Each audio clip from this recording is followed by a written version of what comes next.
அப்படின்னா கொஞ்சம் லிட்ரேச்சர்ல முக்கியமான கான்செப்ட்ஸ் பார்க்க போறோம். ஒரு தேர்ட் பிஏ ரேஞ்சுக்கு நம்ம வந்து தெரிஞ்சுக்க வேண்டிய விஷயங்கள் அண்ட் எதுக்காக ஒரு நாளைக்கு ஒரு இன்டர்வியூ போகும்போதோ இல்லை ஒரு ஹையர் எஜுகேஷன் போகும்போதோ அது உங்களுக்கு ஹெல்ப் பண்ணலாம். So will just continue from where we left the other டே.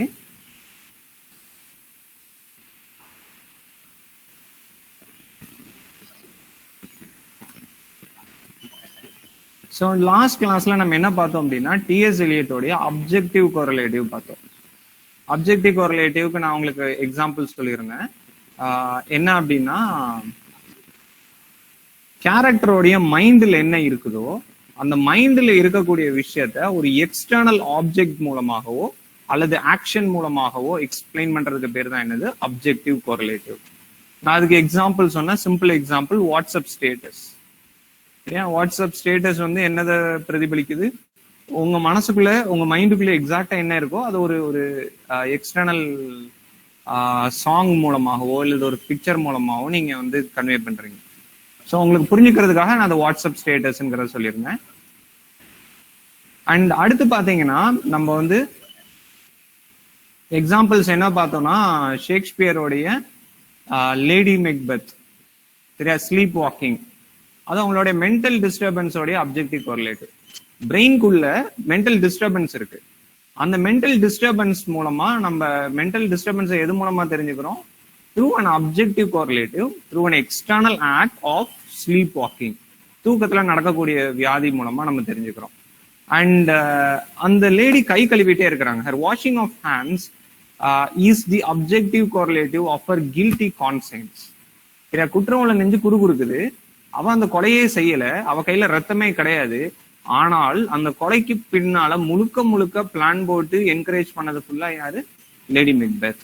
அப்போ her guilty conscience is expressed through the objective correlative of washing of hands. இதெல்லாம் எந்த ஒர்க்ல பார்த்தோம் அப்படின்னா டிஎஸ் எலியட் வந்து தன்னுடைய ஹாம்லெட் அண்ட் ஹிஸ் ப்ராப்ளம்ல பேசியிருப்பார். ஸோ எக்ஸாக்டா இதுதான் நம்ம போன கிளாஸ்ல பார்த்தோம். இப்ப நம்ம என்ன பார்க்க போறோம் அப்படின்னா டிஎஸ் எலியட் எழுதுன மெட்டாபிசிக்கல் போயட்ஸ் அப்படிங்கிற ஒரு ஒர்க்கை பார்க்க போறோம். ஸோ மெட்டாபிசிக்கல் போயட்ஸ் எப்பொழுதுமே நம்ம வந்து ஒரு ஒரு கான்செப்டை புரிஞ்சுக்கணும்னா ப்ரையர் நாலேஜ் ரொம்ப முக்கியம் சரியா. இப்போ நான் பாட்டுக்கு உங்களுக்கு விளக்கம் சொல்லாம போனேன்னா உங்களுக்கு புரியாது. அப்போ ஒரு கான்செப்டை புரிஞ்சுக்கிறதுக்கு அதோடைய பேக்ரவுண்ட் உங்களுக்கு தேவை. அது பத்தியான முந்தின நாலேஜ், அதான் ப்ரையர் நாலேஜ்னு சொன்னேன். That is important. ஸோ இந்த மெட்டாபிசிக்கல் போயட்ஸ் அப்படிங்கிற ஒர்க்கை நம்ம புரிஞ்சுக்கணும்னா நம்மளுக்கு என்ன புரிஞ்சுக்கணும்? மெட்டாபிசிக்கல் போயட்ஸ்னு ஒரு குரூப் இருந்தாங்க. ஸோ வடிவேலு சொல்ற மாதிரி இது ஒரு group. What did this group do? They wrote poetry. Poem எழுதுனா ஒரு குரூப்புக்கு பேர் தான் என்னது? Metaphysical poets. அண்ட் இந்த மெட்டாபிசிக்கல் போயட்ஸ்ங்கிற பேரு இவங்க வாழ்ந்த காலம் பார்த்தீங்கன்னா 17th century. இந்த மெட்டாபிசிக்கல் போயட்ஸ் புரிஞ்சுக்கிறதுக்காக நான் உங்களுக்கு இந்த பேக்ரவுண்டுக்கு போறேன். இந்த ப்ரையர் நாலேஜ் இருந்தாதான் உங்களுக்கு வந்து என்ன புரியும், கான்செப்ட் புரியும். ஸோ நாளைக்கு நீங்க டீச்சர் ஆகுறீங்கன்னா எதுனாலும் எடுப்புல கான்செப்டை நீங்க விளக்கிட்டு போயிடக்கூடாது. ஒவ்வொரு கான்செப்டையும் நீங்க விளக்குறதுக்கு முன்னால அது ரிலேட்டடான ப்ரையர் நாலேஜ் அந்த லேர்னர்ஸ்க்கு தெரிஞ்சிருக்கான்னு யோசிக்கணும் சரிங்களா. அப்போ அந்த ப்ரையர் நாலேஜை வச்சுதான் அந்த கான்செப்ட் அவங்க புரிஞ்சுக்க முடியும். ஸோ டீச்சிங்ல இது ஒரு முக்கியமான concept. As future teachers, you should remember, you should introduce the prior knowledge if required. அவங்க கிட்ட ஆல்ரெடி இருந்ததுன்னா விட்டுருங்க. இப்ப நான் வடிவேலு பத்தி பேசும்போது உங்களுக்கு அதை பத்தி தெரியுங்கிறதுனால நான் அதை வந்து எக்ஸ்பிளைன் பண்ணல. ஆனா மெட்டாபிசிக்கல் போயட்ஸ் நான் சொல்லும் போது நான் என்ன பண்றேன், அதை எக்ஸ்பிளைன் பண்றேன். ஏன்னா கொஞ்சம் பேருக்கு தெரிஞ்சிருக்கலாம், நிறைய பேருக்கு தெரியாம இருக்கலாம்.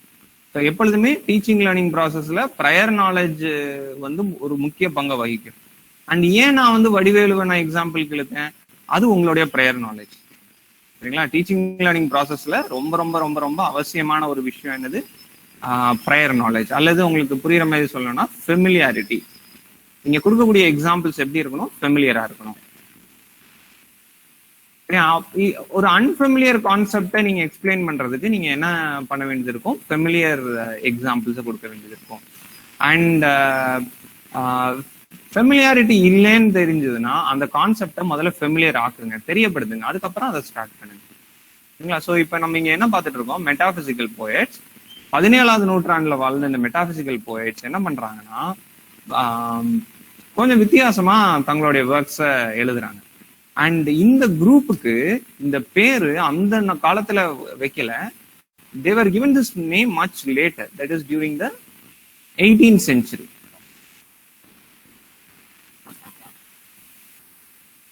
ஸோ 18th centuryல இந்த பேர் வருது. யார் கொடுக்குறாங்க அப்படின்னு சொன்னா, it was doctor Johnson.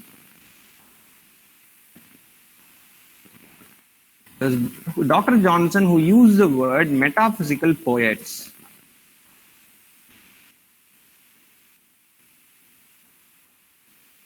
And மெட்டாபிசிக்ஸ்ங்கிற பேரை வார்த்தையை யார் யூஸ் பண்ணுவா, இந்த போயட்ஸ்க்காக யார் யூஸ் பண்ணுவானா, ஜான் டிரைடன்.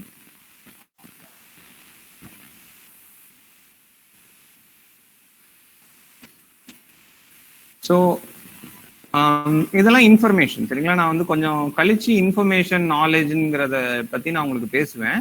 இப்போ நம்ம வந்து கான்செப்டை கொஞ்சம் பார்த்துக்கிட்டு அதுக்கப்புறம் நம்ம கொஞ்சம் ஜென்ரலா போகலாம், சரிங்களா? So doctor Johnson use the word metaphysical poets. Dryden use the word metaphysics. சரியா? ஸோ உங்களுக்கு ஒருவேளை ஒன் வேர்ட்ல நாளைக்கு எம்ஏ என்ட்ரன்ஸ் எக்ஸாம் எழுதும்போது மெட்டாபிசிக்ஸ்ங்கிற வார்த்தையை யாரு ஃபர்ஸ்ட் யூஸ் பண்ணானா, ஜான் டிரைடன்.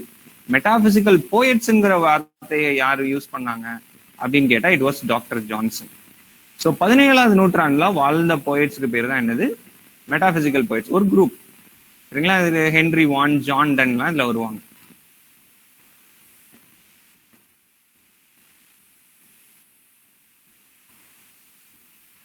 And John Donne. சரி, இப்போ நம்ம டிஎஸ் எலியட் மெட்டாபிசிக்கல் போயட்ஸ்ல என்ன கருத்தை முன்வைக்கிறாருன்னு பாத்தீங்கன்னா, மெட்டாபிசிக்கல் போயட்ஸ்லாம் வந்து ரொம்ப பிரமாதமா எழுதிக்கிட்டு இருந்தாங்க. மெட்டாபிசிக்கல் போயட்ஸ் 17வது நூற்றாண்டுல வாழ்றாங்க. அதுக்கப்புறம் 18th century 19th centuryன்னு வரிசையா ரைட்டர்ஸ் வந்துட்டே இருக்காங்க. 17வது நூற்றாண்டுல வாழ்ந்த மெட்டாபிசிக்கல் போயட்ஸோட ரைட்டிங் நல்லா இருந்தது. ஆனா 18th centuryல கொஞ்சமா ஒரு டீவியேஷன் இருக்குது. டாப்ல இருந்தது கொஞ்சம் இறங்குது. திரும்ப 18th centuryல இன்னும் கொஞ்சம் தேஞ்சு அந்த ஒர்க்ஸ்க்கு வந்து என்ன இல்லை, பழைய ஸ்டாண்டர்ட் இல்லை அப்படின்னு யார் சொல்றா, டிஎஸ் எலியட். நான் இது உங்களுக்கு புரியுற மாதிரி நான் ஒரு வசனத்துல சொல்லிடுவேன். மெட்டாபிசிக்கல் போயட்ஸ்ல டிஎஸ் எலியட் என்ன சொல்றாருன்னா, கழுத தேஞ்சு கட்டெரும்பா போச்சு. சரிங்களா?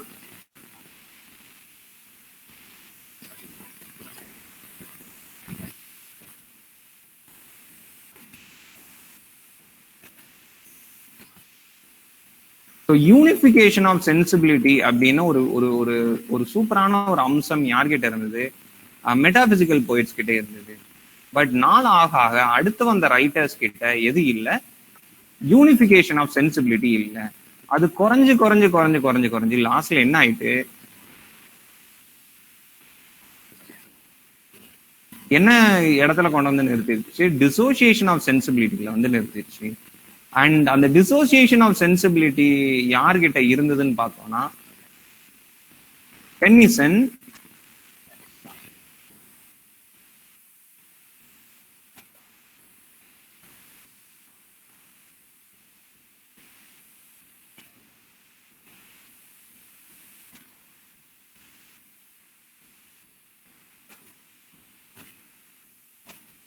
Okay, 1837ல இருந்து 1901 வரைக்கும் இருந்த விக்டோரியன் ஏஜ். ஏன் விக்டோரியன் ஏஜ்? அந்த அந்த காலத்துல வந்து யாரு ஆட்சி பண்றா? Queen Victoria. அண்ட் இதுக்கு இன்னொரு பேரும் உண்டு, ஏஜ் ஆஃப் டென்னிசன்.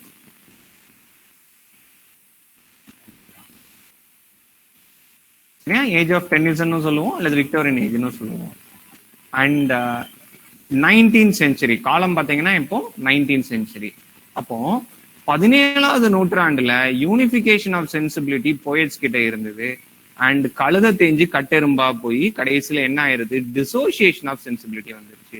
உங்களுக்கு நான் புரியுற மாதிரி சொல்றதுக்காக அந்த வசனத்தை யூஸ் பண்ணேன், கழுத தேஞ்சு கட்டெரும்பா போகுது. சரியா? யூனிஃபிகேஷன் ஆஃப் சென்சிபிலிட்டி குறைஞ்சு குறைஞ்சு குறைஞ்சு குறைஞ்சு குறைஞ்சு கடைசியில என்ன ஆயிடுச்சு, டிசோசியேஷன் ஆஃப் சென்சிபிலிட்டி வந்துருச்சு. ஸோ இதை நான் ரீகேப் பண்ணிடுறேன். ரீகேப் பண்ணிட்டு அதுக்கப்புறம் let me explain what is unification of sensibility and what is dissociation of sensibility.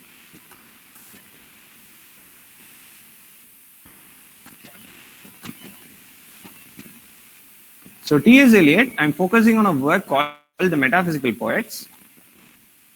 And this was a group, Metaphysical Poets is the name of a work. It's the name of a critical piece. ஒரு essay, யார் எழுதுனா? T.S. Eliot.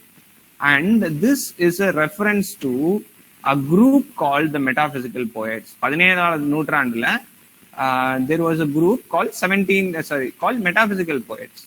And in the group, who gave the name Metaphysical Poets, it was Dr. Johnson. And who gave the name Metaphysics first? John Dryden. சரியா? அந்த காலத்துல இவங்க வாழ்ந்த காலத்துல இவங்களை வந்து யாருமே மதிக்கல, அல்லது யாருமே இந்த பேரை வச்சு கூப்பிடல. பிற்காலத்துலதான் இவங்களுக்கு இந்த பேரை சூடுறாங்க. அது யாருன்னு நான் சொல்லியிருக்கிறேன். அண்ட் மெட்டாபிசிக்கல் போயட்ஸ் கிட்ட ஒரு they had a salient feature, they had a good feature, and that feature was unification of sensibility. T.S. Eliot சொல்றாரு, மெட்டாபிசிக்கல் போயட்ஸ் கிட்ட என்ன இருந்தது? they had unification of sensibility. But during the 18th century, slowly but steadily, the standard started to deteriorate. Deteriorateனா என்ன? குறைஞ்சிக்கிட்டே வருது. And during the Victorian era, you find dissociation of sensibility.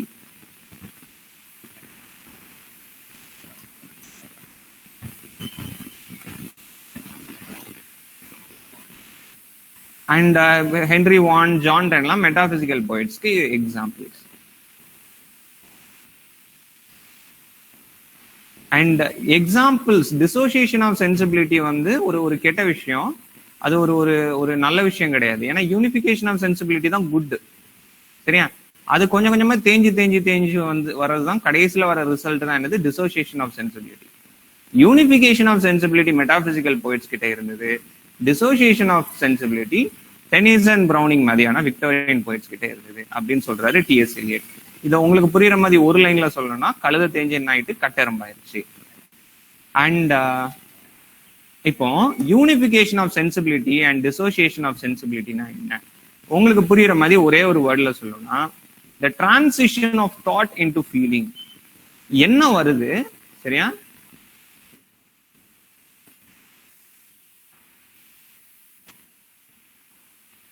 இந்த process வந்து ரொம்ப நேர்த்தியா ஸ்பான்டேனியஸா நடக்குது அப்படின்னா, that is called unification of sensibility.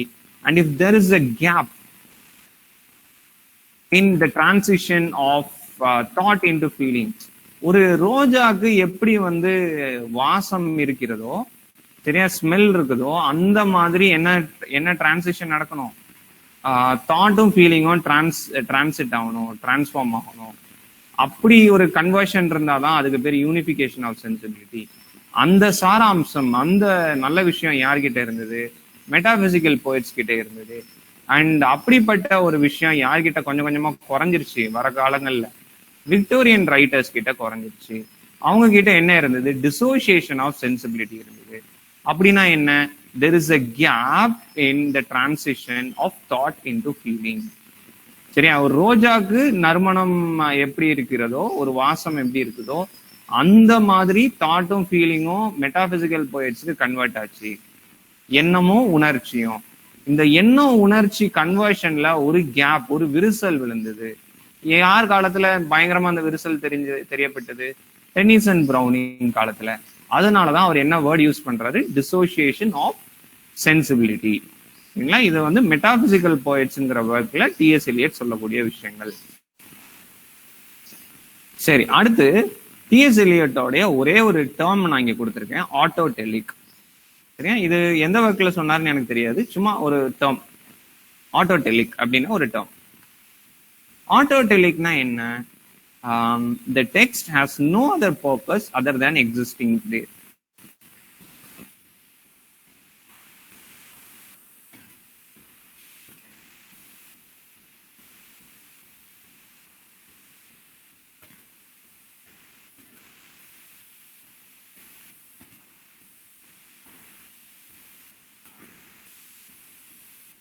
அது பாட்டுக்கு சும்மா இருக்குதுங்க, அதை எடுத்து ஏங்க நோன்றீங்க? Text has no other purpose other than existing there. அதுக்கு பேர் தான் என்னது? ஆட்டோடெலிக். அதை உட்காந்து ரொம்ப ஆராய்ச்சிலாம் பண்ணாதீங்க, அது பாட்டுக்கு இருந்துட்டு போட்டோம். The text has no other purpose other than existing there.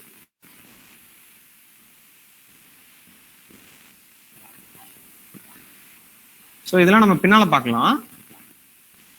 So இந்த டிஎஸ் எலியட் ஒரு குரூப்பை சார்ந்தவர். எப்படி வந்து ஜான் டென், ஹென்ரி வான்லாம் ஒரு குரூப்பை சார்ந்திருந்தாங்களோ அதே மாதிரி டிஎஸ் எலியட்டும் ஒரு குரூப்பை சார்ந்திருந்தாரு. என்ன குரூப்பை சார்ந்திருந்தாருன்னா, he belongs to a group called new criticism. சரியா? ஒரு குரூப். சரிங்களா? நீங்க வந்து நியூ கிரிட்டிசிசம்னா என்ன? ஒரு குரூப். அதுல ஒரு ஒரு நிறைய கிரிட்டிக்ஸ் இருப்பாங்க. அவங்களுடைய திங்கிங் எப்படி இருக்கும்னா, they will focus on the text.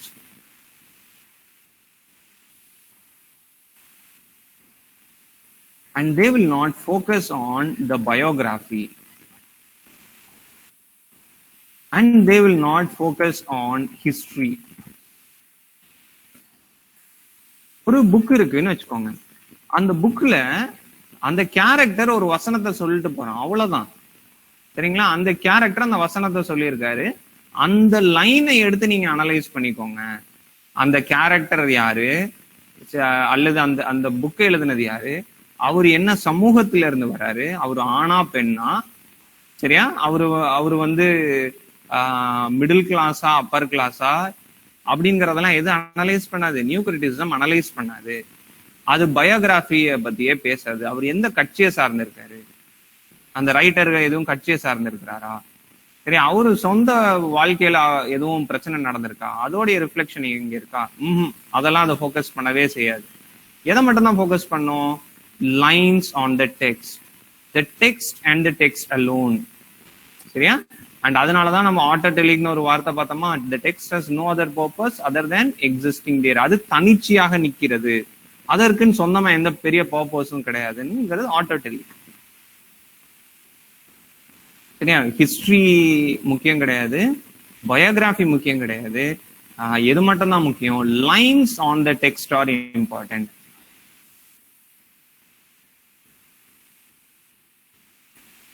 So எதுதான் முக்கியம்? Lines on the text are important. Words on the page are important. சரிங்களா? ஸோ ஒரு எக்ஸாம்பிளுக்கு ரஜினிகாந்தோட மூவில சிங்கம் சிங்கிளா வரும் அப்படின்னா அதுல சிவாஜிங்கிற கேரக்டர் அந்த வசனத்தை பேசியிருக்குன்னு முடிச்சிருவாங்க. யாரு? New critics. சரி, அவங்களுக்கு எதை பத்தி கவலை கிடையாது. ஹிஸ்டரி. ரஜினிகாந்த்ங்கிறது ஒரு 30 வருஷமா தமிழ் சினிமால டாப்ல இருந்த ஒரு பெரிய ஹீரோ அப்படிங்கறதெல்லாம், ஒரு பஞ்ச் டயலாக்லாம் பயங்கரமா பேசுவாரு அப்படிங்கறதெல்லாம் என்ன பண்ண மாட்டாங்க, கன்சிடரேஷன்ல வைக்க மாட்டாங்க.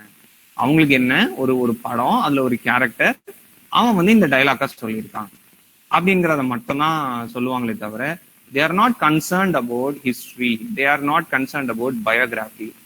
ஆத்தர் பயோகிராஃபிக்கு இம்பார்ட்டன்ஸ் கொடுக்க மாட்டாங்க. ஹிஸ்டாரிக்கல் பேக்ட்ராப்புக்கு, இப்போ அந்த படத்துல வந்து என்ன ஹிஸ்டாரிக்கல் பேக்ட்ராப், இன்ஜினியரிங் காலேஜஸ்ல வந்து எப்படி வந்து கேபிட்டேஷன் ஃபீ வாங்கப்படுகிறது, அது வந்து ஹிஸ்டரியில 4 லட்ச ரூபா 5 லட்ச ரூபா வாங்குவாங்க ஒரு சீட்டுக்கு அந்த காலகட்டத்துல. அண்ட் பயங்கர டிமாண்ட்ல போன காலம், இன்ஜினியரிங் காலேஜஸ் எல்லாம் பீக்ல இருந்த காலம். அண்ட் அவர் வந்து ஒரு அந்த படத்துல இருக்கக்கூடிய வில்லன் கேரக்டர், சரியா, ஆதின்னு நினைக்கிறேன் ஒரு நேம், சரியா, அந்த கேரக்டர் நேம். அந்த கேரக்டர் வந்து எதை ரெப்ரசன்ட் பண்றாரு நீங்க பேரலா எடுத்து பாத்தீங்கன்னா, ஒரு எஜுகேஷனை பிசினஸா வச்சு வரக்கூடிய ஒரு ஆளு. அதுல வந்து அவரோட ரோல் வந்து ஒரு கல்வி தந்தையா பிரசன்ட் பண்ணியிருப்பாங்க. சரிங்களா? சோ இந்த மாதிரியான ஹிஸ்டரி எல்லாம் நியூ கிரிட்டிசிசம் ஃபோக்கஸ் பண்ணாது. அது எதை மட்டும் தான் ஃபோக்கஸ் பண்ணும்? தமிழ்நாடோட ஹிஸ்டரி என்ன, தமிழ்நாடுல உள்ள எஜுகேஷன் சிஸ்டம் எப்படி இருக்குது, அல்லது இன்ஜினியரிங் காலேஜஸுக்கு அப்போ இருந்த டிமாண்ட் என்ன. 2008 வந்த படம்னு நினைக்கிறேன், 7-8 வந்த படம். அப்போ இன்ஜினியரிங் காலேஜஸ் வந்து ஓரளவு பீக்ல இருந்தது. 2005, 8, 9 எல்லாம் இன்ஜினியரிங் காலேஜஸ் பீக்ல இருந்த காலம். அப்போ இன்ஜினியரிங் காலேஜஸ், மெடிக்கல் காலேஜஸ் வச்சிருந்தவங்க நிறைய சம்பாதிச்சாங்க. அப்போ அந்த படத்துல இருந்து என்ன ஹிஸ்டரியை நம்ம தெரிஞ்சுக்கலாம்? அப்போ இன்ஜினியரிங்க்கு டிமாண்ட் ஜாஸ்தியா இருந்தது. ஆனா இப்போ நம்ம என்ன பாக்குறோம்? இன்ஜினியரிங் காலேஜஸ்க்கு சேம் டிமாண்ட் கிடையாது. அப்ப இந்த மாதிரியான ஹிஸ்டரி எல்லாம் நியூ கிரிட்டிசிசம் ஆராய்ச்சி செய்யாது. அது எதை மட்டும்தான் ஃபோக்கஸ் பண்ணும்? வார்த்தைகள், சரியா, lines on the text, and இல்லைனா இன்னும் கரெக்டா சொன்னா language alone. Focuses on the language. So T.S. Eliot is a new critic, and new criticism focuses only on the language. It focuses only on the text. சரிங்களா? And இதோடைய பூர்வீகம் அப்படின்னு பாத்தீங்கன்னா, new கிரிட்டிசிசத்தோட பூர்வீகம் வந்து ரஷ்யன் ஃபார்மலிசம்.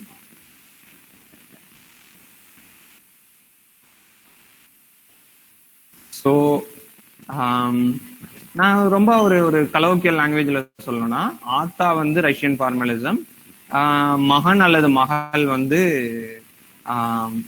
New criticism. அப்படின்னா தாயை போல பிள்ளை நூலை போல சேலை, சரிங்களா? அப்போ ரஷ்யன் ஃபார்மலிசம்க்கும் நியூ கிரிட்டிசிசத்துக்கும் தனித்தனி டெஃபினிஷன்லாம் கிடையாது. ரஷ்யன் ஃபார்மலிசம் என்ன பண்ணுதோ அதை தான் நியூ கிரிட்டிசிசம் பண்ணும். ஏன்னா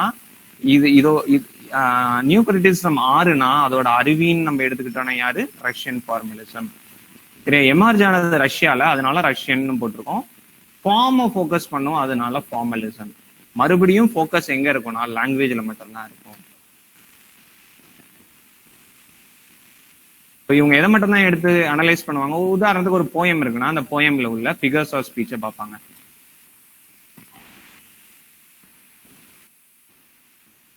சரியா? நியூ கிரிட்டிக்ஸும் ரஷ்யன் ஃபார்மலிஸ்டும் எதை பார்ப்பாங்க? ஃபிகர்ஸ் ஆஃப் ஸ்பீச்சை பார்ப்பாங்க. அதுல உள்ள ரைமை பார்ப்பாங்க, ரிதமை பார்ப்பாங்க, டெக்னிக்ஸை பார்ப்பாங்க. சரியா? எலிஜியா, ஓடா, சானட்டா அந்த மாதிரி ஸ்ட்ரக்சர்ஸை பார்ப்பாங்க. அவங்களுக்கு எது கவலை கிடையாது. ஒரு பாட்டு இருக்குன்னா பாரதியார் அவர் வந்து சுதந்திர போராட்டத்துக்காக எழுதினார். அவர் எப்படி எப்படிலாம் வந்து அவருடைய மேகசினா பாண்டிச்சேரியில இருந்து கடத்திட்டு வருவார் பார்த்துக்கோங்க. ரயில்ல ஒரு பெட்டியில இருந்து இன்னொரு பெட்டிக்கு அழகா வந்து கடத்துவாங்க. சரியா? ஒரு ஏ கிளாஸ் இதுக்கு வந்து செக்கிங் வந்து கொஞ்சம் லீனியன்சி உண்டு. அதை பயன்படுத்தி ட்ரெயின் ஒரு இடத்துல நிற்கும் போது பெட்டி கை மாறும். சரியா? இப்படி இல்லாம கடத்திட்டு வந்து என்ன பண்ணுவாரு? தன்னோட மேகசினை பப்ளிஷ் பண்ணுவாரு. அப்போ இதெல்லாம் வந்து ரஷ்யன் ஃபார்மலிசம், நியூ கிரிட்டிசிசம் கவலையே படாது. சரியா? அது என்ன பார்க்கும்? ரெப்படிஷன் இருக்கா, ஃபிகர்ஸ் ஆஃப் ஸ்பீச் என்ன யூஸ் பண்ணியிருக்காங்க, சரியா, மீட்டர் என்ன, லாங்குவேஜ் எப்படி இருக்கு, அதுல இருந்து தான், லாங்குவேஜ்ல இருந்து தான் உலகத்துக்கு வரும். உலகத்துல இருந்து அந்த டெக்ஸ்டுக்கு போகாது. ஏன்னா இதுதான் வந்து எதோடைய சாராம்சங்கள்? New criticism, Russian formalism. இதுக்கு நேர ஆப்போசிட்டா இப்படி ஒரு குரூப் இருந்ததுன்னா அதுக்கு நேர ஆப்போசிட்டா ஒரு குரூப் வேணும்ல. அந்த குரூப்புக்கு பேரு தான் new historicism. So new historicism என்ன ஆர்கியூ பண்ணுதுன்னா, ஹிஸ்டரியவே கொஸ்டின் பண்ணும். Questions history.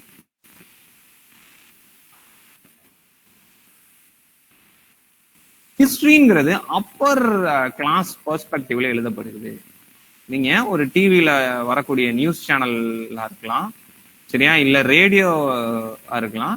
இதெல்லாம் யார் ஓனரா வச்சு இருக்கிறாங்க? சாதாரண மக்கள் கிடையாது, இதெல்லாம் பெரிய பெரிய பணக்கார மக்கள். அப்போ அதுல வரக்கூடிய ஒவ்வொரு நியூஸும் அதுக்குள்ள என்ன இருக்கும்? சப்ஜெக்டிவிட்டி இருக்கும். சப்ஜெக்டிவிட்டினா என்ன? உங்களுக்கு புரியுற மாதிரி சொல்லணும்னா சொந்த அரசியல், சொந்த லாபம், சரிங்களா? சோ அப்போ நீங்க நியூஸ் கேக்குறீங்கன்னா அந்த நியூஸ்ங்கிறது உங்களுடைய காமன் மேனோடைய பெர்செப்ஷன்ல இருந்து நியூஸ் எழுத மாட்டாங்க. அந்த நியூஸ் நியூஸ் வாசிக்கிறவங்க யாரு அதை ரன் பண்ணுவா? ஒரு பெரிய பணக்காரன். அது எவ்வளவு பெரிய பணக்காரன் நம்மளுக்கு தெரியாது, சரியா? ரொம்ப ரொம்ப ரொம்ப பெரிய பெரிய பெரிய பெரிய பணக்காரனா கூட இருக்கலாம், நம்மளுக்கு தெரியாது. அண்ட் அவனுக்கு என்ன லாபமோ அதுதான் என்னதான் வரும்? நியூஸா வரும். அதுதான் அப்படிப்பட்ட ஆட்கள் இன்ஃப்ளூயன்ஸ்ல நிறைய ஹிஸ்டரி உருவாக்கப்படுகிறது. அப்போ ஹிஸ்டரிங்கிறது என்னது? அதை பிரிச்சு பாருங்க. His story. அப்போ all knowledge is subjective. New historicism நீங்க புரிஞ்சுக்கணும், இந்த வசனத்தை புரிஞ்சா முடிஞ்சு.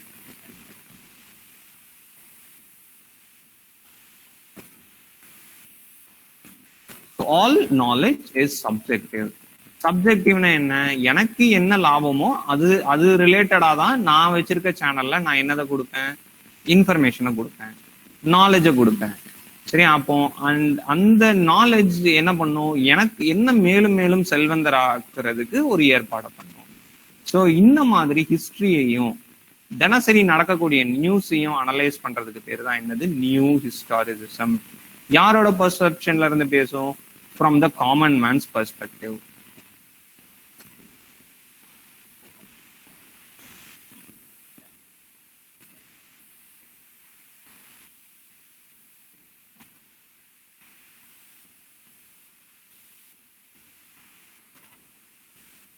காமன் மேனோட பெர்ஸ்பெக்டிவ்ல இருந்து எதை பார்க்குது? ஹிஸ்டரியை பார்க்குது. சரிங்களா? ஸோ ஒவ்வொரு ஹிஸ்டரியிலையும் ஒவ்வொரு நாளும் நடக்கக்கூடிய இன்ஃபர்மேஷன் பரிமாற்றத்திலையும் என்ன இருக்குது, நிறைய வந்து பர்சனல் பாலிடிக்ஸ் மிக்ஸ் ஆயிருக்கும். சரியா? அவர்களுடைய லாபத்துக்கு ஏற்றவாறு உண்மையை வந்து திருத்தியோ அல்லது பொய்களை உண்மையோட மிக்ஸ் பண்ணியோ என்ன பண்ணுவாங்க. அப்போ என்ன அர்த்தம் நான் சொல்றதுல இருந்து நீங்க புரிஞ்சுக்கணும். நீங்க செம காமெடி ஆக்சுவலா, நீங்க நியூஸ் பேப்பர்லயோ இல்ல நியூஸ் சேனல்லையோ கேட்கக்கூடிய அனைத்து விஷயங்களும் முற்றிலும் உண்மைன்னு சொல்லிட முடியாது, முற்றிலும் பொய்ன்னு சொல்லிட முடியாது. எது உண்மை எது பொய் நீங்க உட்காந்து யோசிச்சு பாத்தீங்கன்னா நீங்களே கன்ஃபியூஸ் ஆயிருவீங்க. சரியா? நம்ம என்ன புரிஞ்சுக்க வேண்டியது இருக்குன்னா, அந்த இடத்துல ஃபுல்லா அது உண்மை கிடையாது, அதை அப்படியே நம்புறது என்ன என்ன அல்ல, புத்திசாலித்தனம் அல்ல. ஏன்னா அதுல நம்ம நியூ ஹிஸ்டாரிசம் என்ன சொல்லுது, ஆல் நாலேஜ் இஸ் சப்ஜெக்டிவ். சரிங்களா? அண்ட்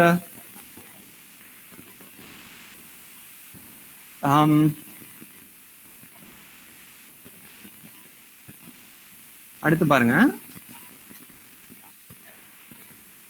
ஸோ இதுக்கு அப்புறம் நம்ம ஒரு 3 மூவ்மெண்ட் பார்க்க போறோம். அது என்ன அப்படின்னா feminism. So feminism, it talks about the rights of women. Yeah, ஒருத்தன் வந்து டாமினேட் பண்ணுவான், somebody dominates, man dominates, and who is affected? Woman is affected. And therefore you get something called as feminism. சரியா? இந்த ஹைரார்கில நீங்க பார்க்கணும். Okay, so நம்ம இப்போ பார்க்க போற கான்செப்ட்ல இந்த நியூ ஹிஸ்டாரிசம்ல இருந்து ஒன்னு டாப்பும் ஒன்னு பாட்டம். அப்போ நம்ம அந்த கதையை டாப்ல இருந்து பார்க்க மாட்டோம், பாட்டம்ல இருந்து பார்க்க போறோம். சரிங்களா? ஸோ பாட்டம்ல இருந்து பார்த்தாலும் நீங்க டாப்போடைய நோக்கங்கள் புரிஞ்சாதான் உங்களுக்கு புரியும். சரிங்களா? நான் திரும்ப சொல்றேன். இனிமே நம்ம பார்க்க போற ஒரு 4 மூவ்மெண்ட் பார்க்க போறோம். அந்த மூவ்மெண்ட் சரியா, சங்கம், உங்களுக்கு தமிழ்ல சொல்லணும்னா சங்கம்னு வச்சுப்பேன். அந்த சங்கம் என்ன பண்ண போகுதுன்னா, அந்த சங்கத்தை நீங்க புரிஞ்சுக்கணும்னா நீங்க எப்படி புரிஞ்சுக்கணும், ஒரு மேல் வர்க்கம் இருக்கும், ஒரு கீழ் வர்க்கம் இருக்கும். மேல ஒருத்தர் இருப்பான், கீழே ஒருத்தங்க இருப்பாங்க. மேல இருக்கிறவங்க கீழே இருக்கிறவங்கள எப்படி டாமினேட் பண்றாங்க. அப்போ கீழே இருக்கவங்களுடைய ரைட்ஸை பத்தி, கீழே இருக்கவங்களுடைய ஃப்ரீடத்தை பத்தி, கீழே இருக்கிறவங்களுடைய அச்சீவ்மெண்ட்ஸை பத்தி பேசுறது தான் ஃபெமினிசம். கீழே இருக்கிறவங்களுடைய ரைட்ஸை பத்தி பேசுறது தான் மார்க்சிசம். கீழே இருக்கிறவங்களுடைய பிரச்சனைகளை பத்தி பேசுறது தான் post colonialism.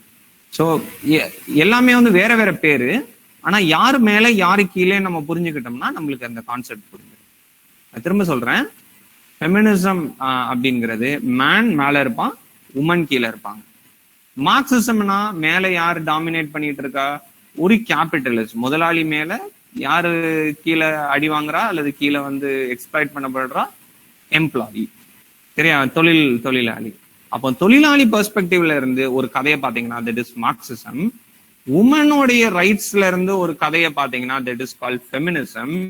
And post colonialism அப்படின்னா என்ன, ஒரு கதையை பிளாக்கோடைய பெர்ஸ்பெக்டிவ்ல இருந்து பாத்தீங்கன்னா தட் இஸ் கால்ட் ஒயிட் மேல பிளாக் கீழே. ஒயிட் யாரை ஏமாத்தி டாமினேட் பண்றா, பிளாக்கை ஏமாத்தி டாமினேட் பண்ணுவாங்க. அண்ட் யார் எக்ஸ்ப்ளாய்ட் ஆகுறாங்க, பிளாக். யார் லாபம் அடைகிறா, ஒயிட்ஸ். இப்போ ஏன் ஒருத்தர் கீழே இருக்க வேண்டியது இருக்கு, மேல ஒருத்தன் லாபம் அடைகிறான். மேல இருக்கிறவனுடைய லாபத்துக்காக கீழே இருக்கிறவன் என்ன பண்ணப்படுறான், எக்ஸ்ப்ளாய்ட் பண்ணப்படுறான். அப்போ இந்த 3த்துக்குமே ஒரே கான்செப்ட் தான். சரிங்களா? ஈவன் நியூ ஹிஸ்டாரிசம் அதே கான்செப்ட் தான்.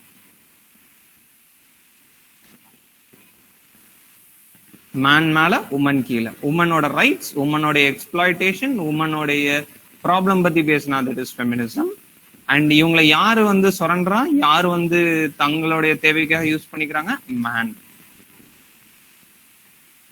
போஸ்ட் கலோனியலிசம்னா டாப்ல ஒயிட்ஸ், கீழே வந்து பிளாக்ஸ்.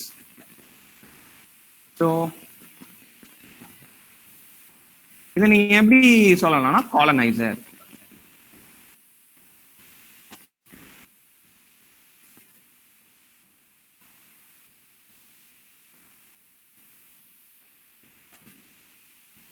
டாப்ல காலனைசர், பாட்டம்ல காலனைஸ்ட். காலனைசர் யாரு? த ஒயிட்ஸ். காலனைஸ்ட் யாரு அடிமையாக்கப்பட்டிருக்கா? த பிளாக்ஸ்.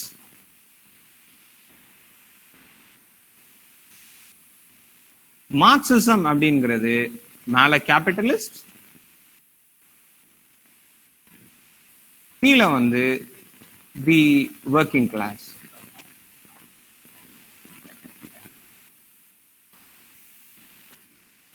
சோ நியூ ஹிஸ்டாரிசிசம், ஹிஸ்டரிங்கிறது யாரோட பெர்ஸ்பெக்டிவ்ல இருந்து எழுதப்பட்டிருக்கு? ரிச்சோடைய, அட்வான்டேஜோடைய, பவர்ல இருக்கவங்களுடைய பெர்ஸ்பெக்டிவ்ல எழுதப்பட்டிருக்கு. ஸோ நான் திரும்ப சொல்றேன், நம்ம 4 கான்செப்ட்ஸ் பார்க்கறோம். New historicism, feminism, Marxism, post colonialism. So இதுல நம்ம என்ன பண்ண போறோம்னா, 4த்துமே வந்து கீழே இருக்கிறவங்களுடைய பிரச்சனைகளை பத்தி பார்க்க போறோம். ஸோ கீழே உமன் இருக்காங்க, உமனை மேல இருந்து மென் எப்படி டாமினேட் பண்றாங்கன்னு பார்த்தோம்னா, அந்த சைக்காலஜி நம்ம அனலைஸ் பண்ணி அவங்களுடைய பிரச்சனைகளை பத்தி பேசணும்னா தட் இஸ் ஃபெமினிசம். பிளாக்ஸ் ஒயிட்ஸ்ல, ஒயிட்ஸ் மேல பிளாக்ஸ் கீழே, இந்த பிளாக் வந்து எப்படி அஃபெக்ட் ஆறாங்க அப்படின்னு அவங்க பெர்ஸ்பெக்டிவ்ல இருந்து பார்த்தோம்னா that is called post colonialism. And Marxism, at the top you have the employer, at the bottom you have the employee. The employee உடைய பெர்ஸ்பெக்டிவ்ல இருந்து கதையை பார்த்தோம்னா that is called Marxism. And new ஹிஸ்டாரிசம்னா என்ன? ஹிஸ்டரி யாரோட பர்செப்ஷன்ல இருக்கும்? Advantage.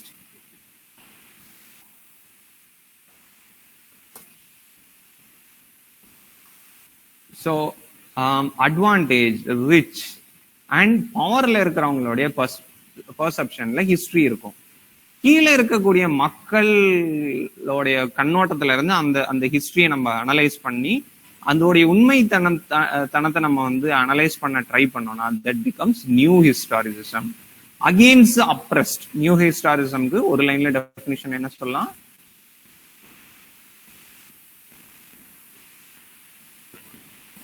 Against the abreast. And எந்த நாவலாக இருந்தாலும், எந்த டிராமாவாக இருந்தாலும், இந்த 3 பெர்செப்ஷன்ல இருந்து நம்ம, இந்த 3 அல்லது 4 பெர்செப்ஷன்ல இருந்து நம்ம வந்து அந்த நாவலை அப்ரோச் பண்ணலாம். உதாரணத்துக்கு பாஷான்னு ஒரு படம் வந்ததுங்க. அந்த படத்துல என்ன சொல்லலாம்? ஃபெமினிசம் அப்படின்னு பேசணும்னா என்ன ஃபெமினிசம் இருக்கு? மொதல் சீன்ல டவுரி ப்ராப்ளம் இருக்கும். ஒரு ஆட்டோ டிரைவருக்கு கல்யாணம் நடத்த முடியல, ஏன்னா டவுரி. சரியா? This movie presents the problems of women heading ஆரம்பிச்சுட்டு ஃபர்ஸ்ட் ஹெட்டிங் என்ன போட்டலாம்? Dowry problem. அடுத்து என்ன பண்ணலாம்? ஒரு பொண்ணு வந்து படிக்கணும்னு போறா, ஆனா அந்த பொண்ணை வந்து அந்த ஒரு காலேஜ் ஓனர் வந்து எக்ஸ்ப்ளாய்ட் பண்ண ட்ரை பண்ணுவார். So exploitation of women.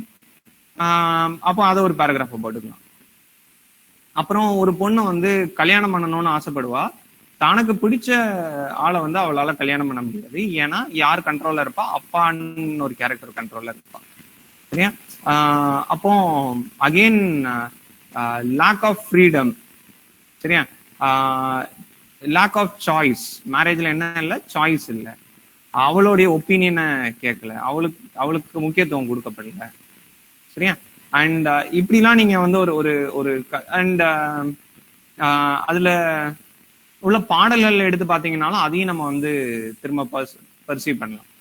சரியா? உமனை வந்து டிஸ்கிரைப் பண்றதுக்கு அந்த பாட்டுல வந்து ஸ்டைலு தான் அப்படின்னு ஒரு பாட்டு வரும். சரியா? அதுல வந்து இந்த வேர்டை யூஸ் பண்ணுவான் இந்த பாடலாசிரியர். சரியா? இது வந்து சரியா?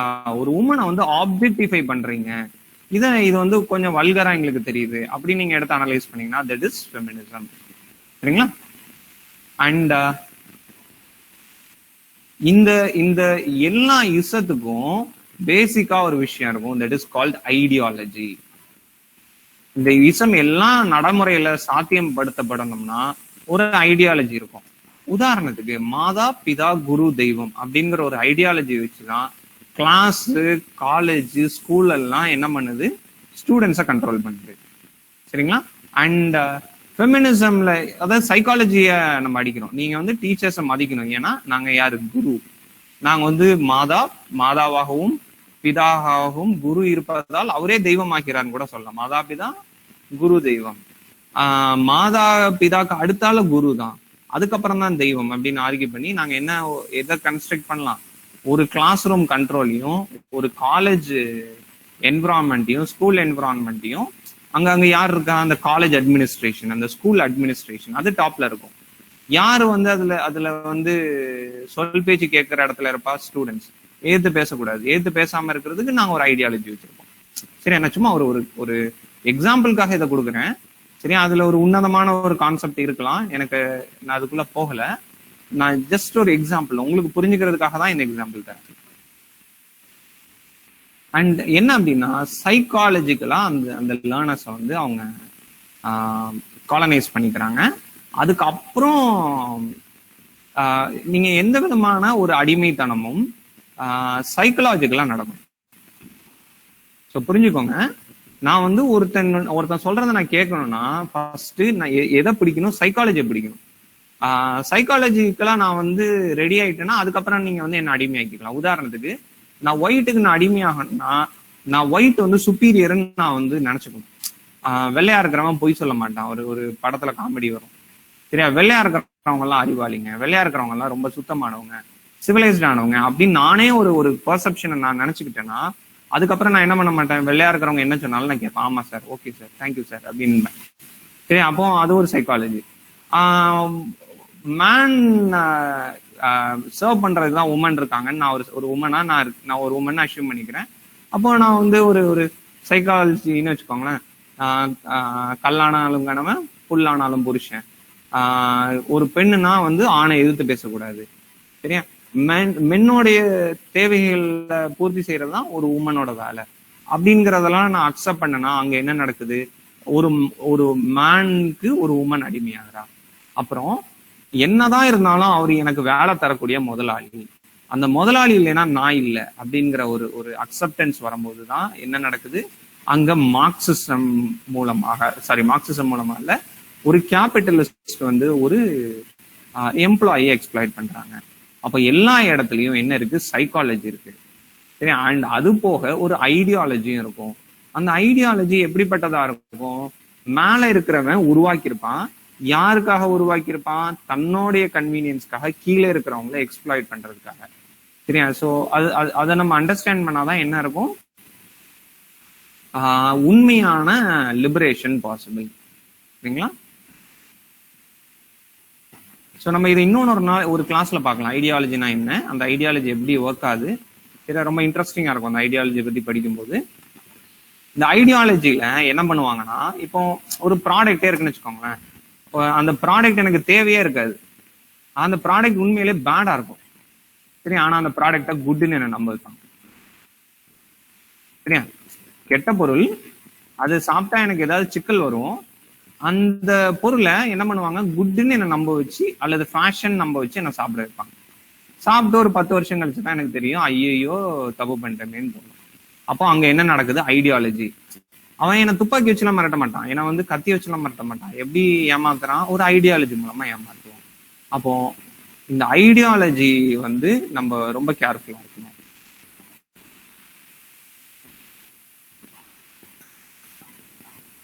ஓகே, ஸோ நான் ஒரு 5 minutesல will wind up the class. ஒரு 4-5 கான்செப்ட்ஸை பார்த்து, இது எல்லாமே இப்ப நான் பேசினேன் போஸ்ட்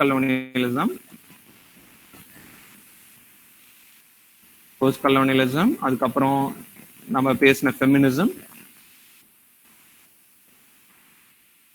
அதுக்கப்புறம் நம்ம பேசின மார்க்சிசம், அண்ட் அது போக new historicism. We all belong to a group called cultural studies.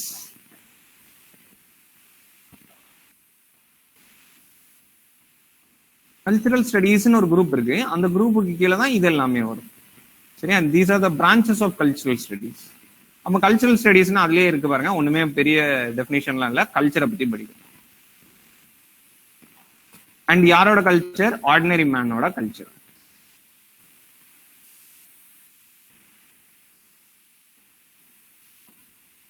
சாதாரண மக்களுடைய கல்ச்சர் அண்ட் சாதாரண மக்களுடைய ஹிஸ்டரி, இது எல்லாத்தையும் படிக்கிறது தான் என்னது? Cultural studies. சரியா? அண்ட் கல்ச்சுரல் ஸ்டடீஸுக்கு நம்ம லைவ் நம்ம நேரில் நம்ம வாழ்க்கையில பார்த்த எக்ஸாம்பிள் என்ன அப்படின்னா, இன்னைக்கு நான் நிறைய பேர் என்ன பண்ணிட்டு இருக்கோம், பாரம்பரிய உணவு முறைக்கு நிறைய மாறுறோம், செக்கெண்ணெய்க்கு மாறுறோம். அப்போ இதுக்கு முன்னால ஒரு ஒரு பர்டிகுலர் ஆயிலை வந்து மார்க்கெட் பண்ணாங்க. அது யார் மார்க்கெட் பண்ணா? பெரிய பெரிய எம்என்சிஸ்லாம் மார்க்கெட் பண்ணாங்க. சரியா? அவங்க எது மூலமா மார்க்கெட் பண்ணாங்க? டிவி மூலமா, ரேடியோ மூலமா மார்க்கெட் பண்ணாங்க. ஆனா நம்ம என்ன பண்ணோம், இந்த வாட்ஸ்அப், ஃபேஸ்புக்கு, அதுவும் அவங்களோடது தான், பெரிய பெரிய பணக்காரங்களோட தான் வாட்ஸ்அப். ஆனா டிவில நீங்க போய் உங்க சொந்த கருத்தை சொல்ல முடியாது, ஆனா ரேடியோல சொல்ல முடியாது, நியூஸ் பேப்பர்ல சொல்ல முடியாது. ஆனா வாட்ஸ்அப்ல நீங்க உங்களோட கருத்தை பரிமாறி நீங்க எதை மாத்திட்டீங்க? இந்த ஆயில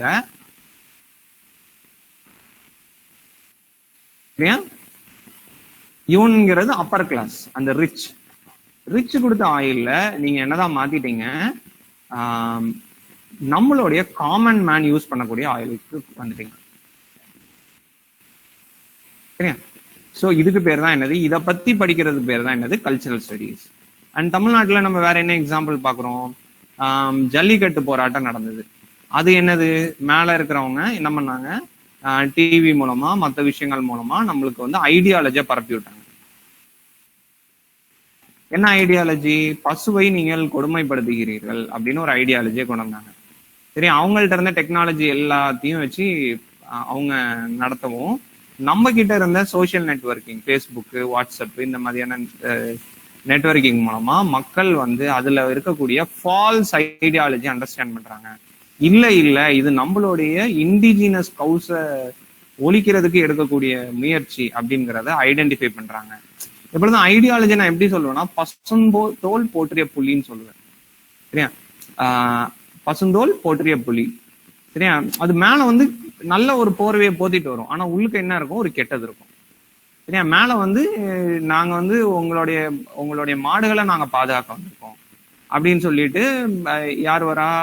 வெளிநாட்டுக்காரங்க வராங்க. ஆயில்ல ரிஃபைன்ட் ஆயிலோட கணக்கும் அதே தான். ரிஃபைன்ட் ஆயில் என்ன? நாங்க உங்க ஆரோக்கியத்தின் மேல அக்கறையோட ரிஃபைன்ட் ஆயில் இன்ட்ரடியூஸ் பண்றோங்கிறாங்க. ஆனா உள்ளுக்க அது வந்து உண்மையிலே நல்லதா இல்லாம இருக்கலாம்.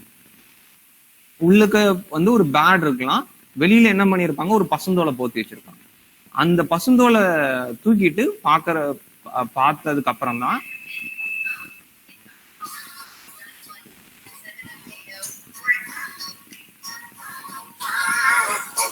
ஹலோ